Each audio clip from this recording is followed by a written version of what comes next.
The late afternoon sun painted the skyline of Abuja gold, its fading light glinting off the glass towers of the city. The streets were alive with the usual city symphony. George Madurabuchi sat quietly at a roadside local restaurant, holding a simple plate of jollof rice. His shirt was faded, his jeans had a rip at the knee, and his once polished shoes were worn out and dusty from the day's errands. To anyone passing, he was just another struggling young man trying to get by. But that was exactly what he wanted them to think, because George wasn't poor.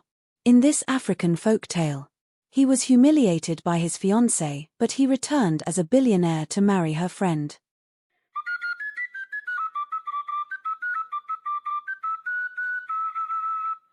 George Madurabuchi was the sole heir to Madurabuchi Holdings, an empire with investments in real estate, oil, banking, and tech.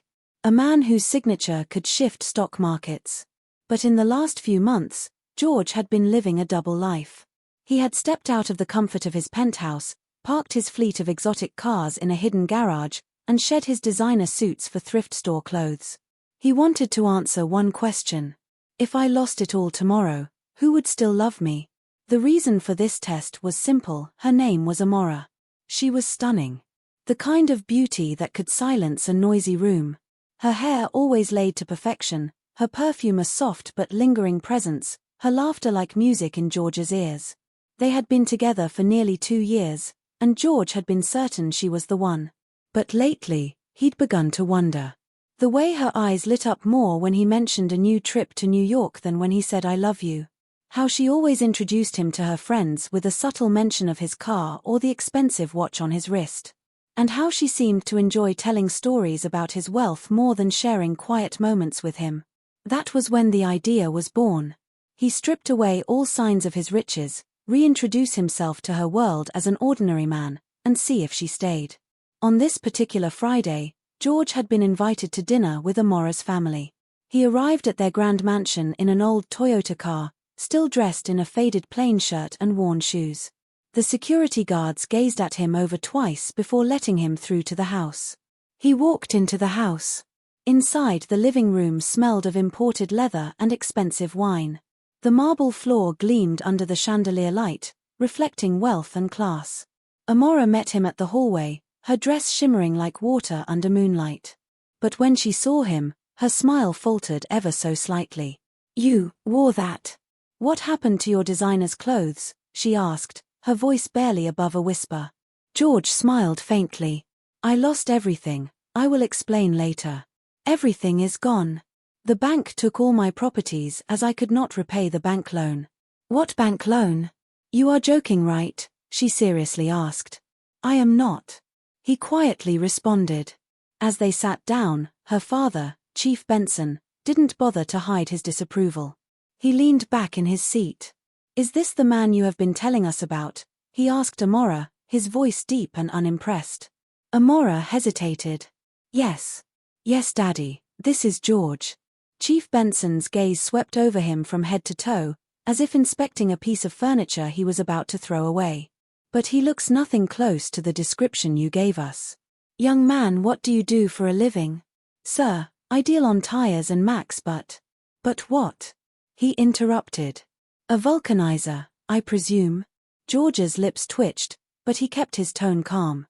"I am an importer, but I recently had a huge challenge in my business, though I am doing everything possible to bounce back, sir." There was a small, cruel laugh from Amora's mother, Madame Susan, with a glass of wine in her hand said. "Amora, my dear, I thought you had a better taste than this. So, this is who you want to bring into our family? A nobody?" Amora looked uneasy, her cheeks burning. "Tell me," Chief Benson continued, "if my daughter marries you, will you pay for the wedding with the coins you collect fixing tires? Or are you expecting my daughter to pay her own bride price?" Laughter erupted around the table. George put down his fork and stood slowly, his eyes scanning each face without flinching. George stood and stepped aside. Amora joined him. "What is this, George? I hope it is not what I am thinking. What sort of prank is this? Did you come here to embarrass me before my family?" Before George could utter a word to explain more, she rudely answered. "Where are your cars and designer wares? I can't marry a broke man." Amora stated. Babe, I lost heavily on an investment and the bank took everything away, all I have worked for. But with you by my side I will definitely bounce back, I promise. With who by your side? Please look for another girl to be by your side. I can't be with you anymore. This is not working for me. She pulled off the engagement ring and gave it back to him. And listen, let today be the last time you will come here looking for me. Amora warned. George did not say anything further and he quietly turned and began walking toward the door, his footsteps echoing through the grand mansion. As he stepped outside, he felt someone's presence behind him. He turned sharply, expecting to see Amora, but instead, it was a young woman who was behind him. She was nothing like Amora. Her hair was tied back in a simple ponytail, her clothes were clean but modest, and her eyes, those eyes, held a warmth he hadn't seen all evening. Please, wait, she said softly. George looked at her, puzzled. Do I know you? Not really. I'm Ogechi, she replied, her voice carrying a mix of shyness and urgency. I'm Amora's friend. Well, more like her childhood friend. We grew up in the same street before her family moved here. From the dining room inside the house, the sound of laughter and wine glasses clinking filled the air, as the mocking of George continued. Ogechi glanced toward the house, then back at him. You shouldn't let their words and laughter sink too deep. That's just how they are with anyone who isn't like them. George studied her for a moment. The concern in her voice was real, not the kind that came from politeness, but the kind born of genuine care. Why are you telling me this? He asked. Because, she hesitated. I have had my own fair share of their insults as well. You seem like a good man. And good people shouldn't walk away feeling like they're nothing. George's lips curved into the faintest smile. You have no idea who I really am, he whispered to himself. Ogechi tilted her head. Maybe I don't. But I don't need to. Sometimes it's enough to just be kind. Thanks for your concern, I appreciate. He said. George walked to his car feeling the sting of humiliation, but also with an image of Ogechi's warm eyes and smile lingering in his mind. 3 days later, it was raining in the city, drenching the streets. Ogechi was on her way home from work. George, still keeping his disguise, spotted Ogechi walking by the roadside under an umbrella, trying to shield herself and the paper bag in her hand from the rain. He pulled over. Need a ride? Ogechi hesitated but then nodded. She climbed into the car. The smell of rain filled the car as she settled in. Where are you going? He asked. I'm going home. The rain makes it difficult to get a taxi at this time. Don't worry, I will take you home. Thanks, she replied. What's in the bag? George asked. She smiled faintly. Bread for the kids at my compound. Their parents can't afford much, so, whenever I can, I buy something for them. George's chest tightened. Here she was, with barely anything of her own, still giving to others. As they drove, Ogechi asked, What happened to you? The George my friend Amora bragged about was a wealthy man, but here you are managing your life like every one of us. She didn't lie to you. I was doing very well when I met your friend, but as they say, life is unpredictable. And today I found myself in this situation. He responded with a smile. Sometimes, I use this car as taxi, just to make ends meet. Is it that bad? Oh, that. The bank took everything including my house. Where do you stay now? She asked. I recently moved to this neighborhood, not far from here. Enough of me, what about you? George asked. Ogechi talked about her life. She worked part-time at a grocery shop and also took online classes when she could. She dreamed of starting her own business one day. You'll get there, George said. Ogechi smiled softly. You sound so sure. I am, because people like you life finds a way to reward them. She gave him a curious look, but before she could ask more, they reached her compound. Thank you for the ride, Ogechi said. Most people wouldn't stop for a stranger in this rain. But you are not a stranger to me, he responded. He asked for her phone number. George leaned on the steering wheel, watching her dash toward the small, worn gate of her compound. She moved quickly, splashing through puddles. He could see the smile on her face as the children inside the compound spotted her and rushed to welcome her.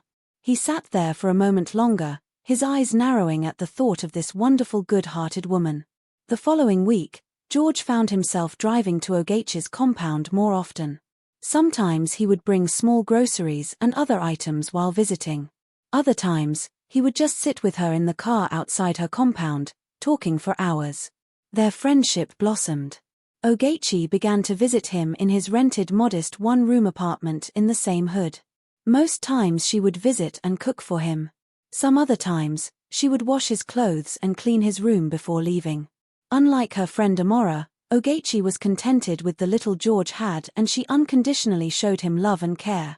What surprised George most wasn't her kindness, it was her contentment. She never complained about what she didn't have.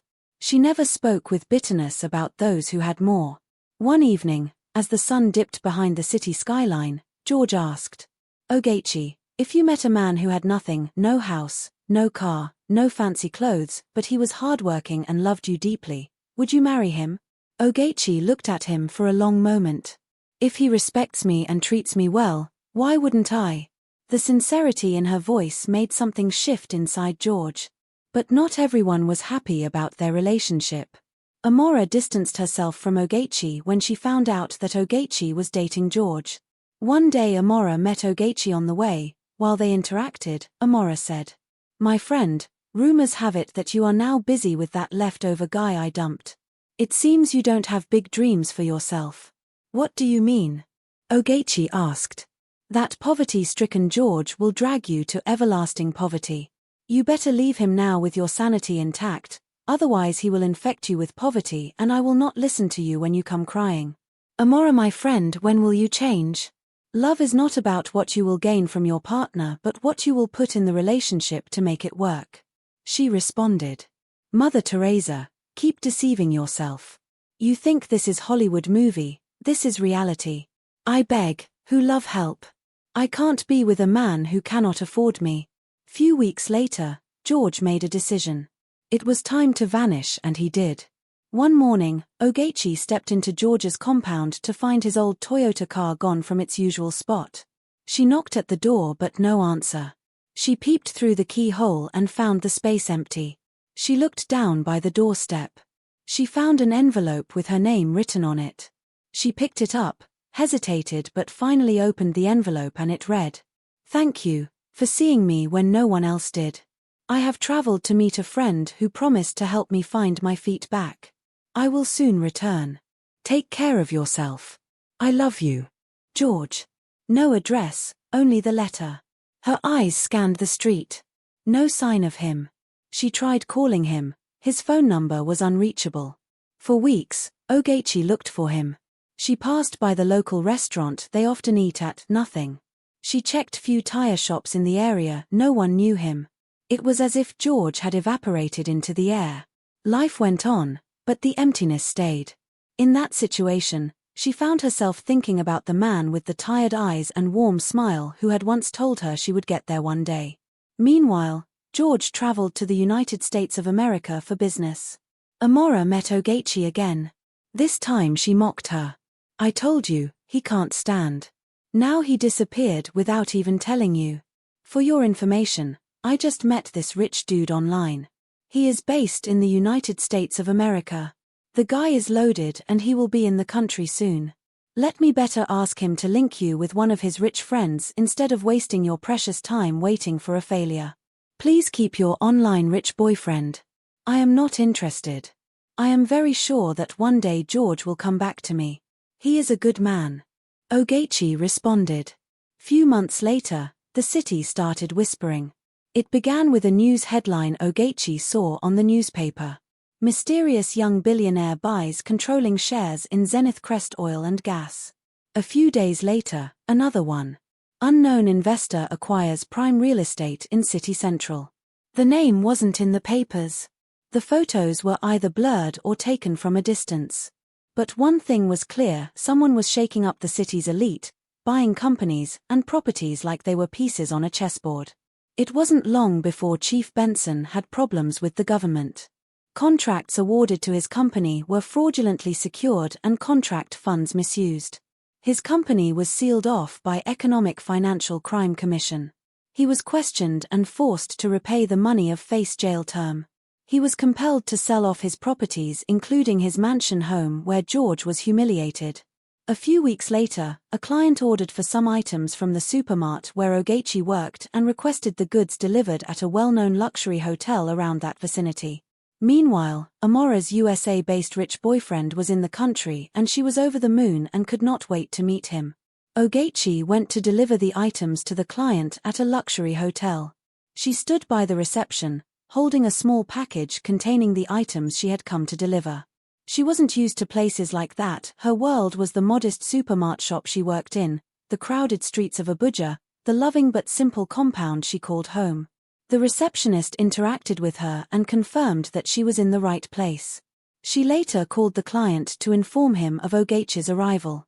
Moments later the elevator doors opened, and a handsome man in a tailored designer suit and polished leather shoes stepped out. His presence was magnetic. The staff and almost everyone lowered their heads in greeting. The expensive watch on his wrist painted the picture of a man who had conquered the world. "Can I have the items?" he said. As the man lifted his head, their eyes met. Ogechi stood there frozen. Her heart skipped a beat. It was no other than George. But not the George she knew. Now, he was a different man. The grand lobby of the hotel buzzed softly with murmurs of wealthy patrons and clinking glasses. Suddenly, at the entrance door, a beautiful, impeccably dressed lady entered. It was Amora, who came to meet with her United States-based boyfriend at the same hotel. Her eyes widened as they locked onto George's eyes. For a brief moment, she looked like a woman who had just seen a ghost. George smiled calmly, almost amused. "Amora," he said, his voice smooth but carrying a hidden edge. "I see you are still looking good, I must say." Amora's face flushed with embarrassment, but she maintained her cool. "What are you doing here, George?" she snapped. "Well, I am here to meet you. I am your online American-based rich boyfriend." Amora's voice cracked. "You? So you are the billionaire guy from abroad I came to meet?" "Yes, Amora. I am the man who disappeared like a ghost. But now I am back to be with the one who loves me unconditionally for who I am without expecting much. I wanted to see who loved me for me. And you showed me your true colors." George moved to Ogechi, who was still frozen in shock. "I'm here because of you, Ogechi," he said. "You are the one who truly cared for me when no one else did. I am the client who ordered for those items you came to deliver. And I don't want any of the items.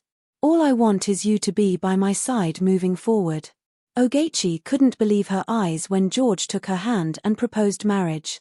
She said yes, and the guests in the lobby cheered. As George and Ogechi stepped outside the hotel, Amora's father, Chief Benson, who had lost everything, appeared. "George, is that you?" he questioned. "How did you become this rich in just a space of few months?" "Sir, the truth is, I have never been poor. I am the heir to Madiabuchi business empires. I loved your daughter Amora, but when I disguised as a poor man and visited your home, you all failed woefully. Life is full of different seasons. You may have everything today and none tomorrow. And for your information, I am the new owner of your property. I am the person who bought your mansion when it was up in the market. That's the irony of life. Show some respect, young man," Chief Benson said.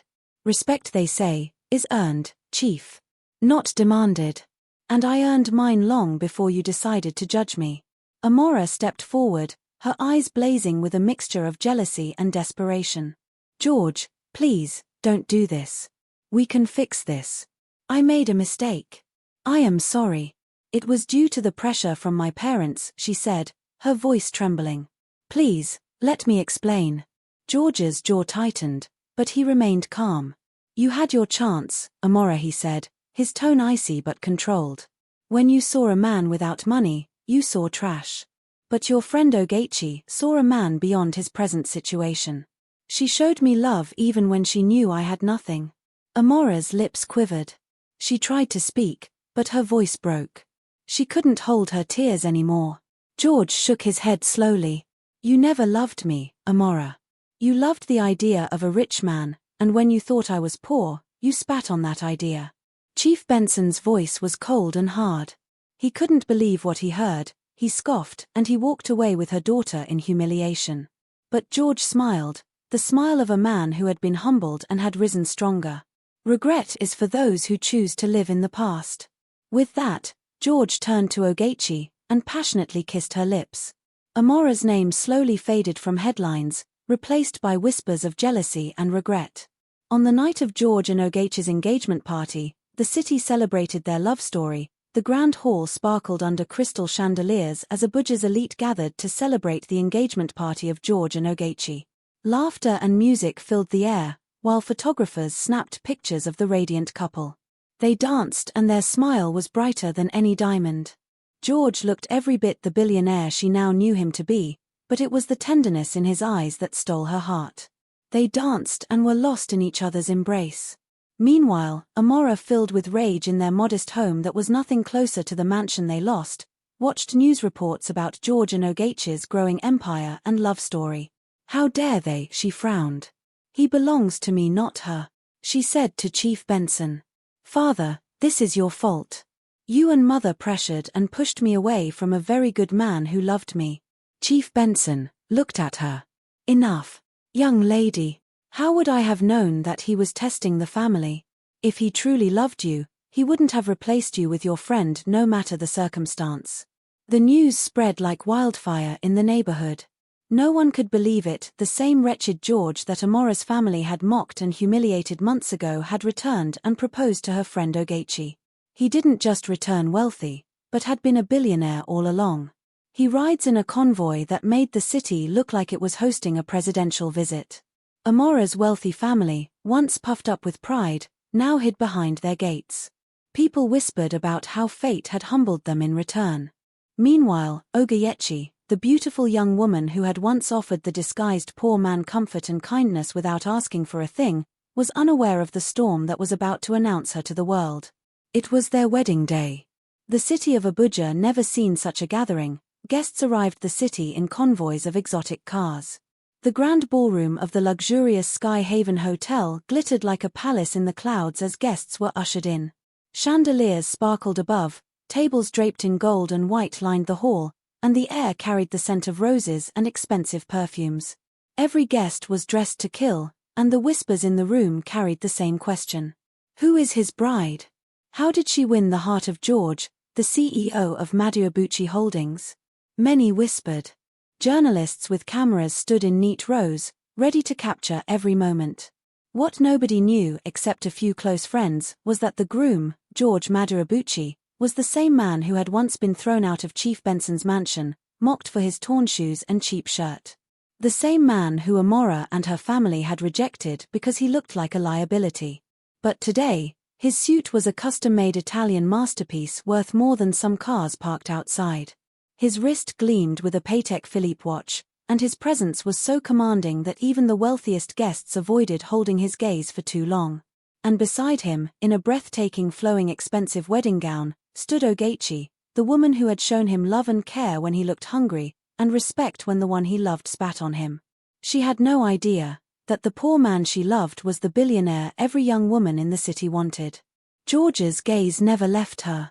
He had been in boardrooms with presidents, shaken hands with oil magnates, and signed deals worth billions, but watching Ogechi stand beside him was the first time in years his throat tightened with emotion.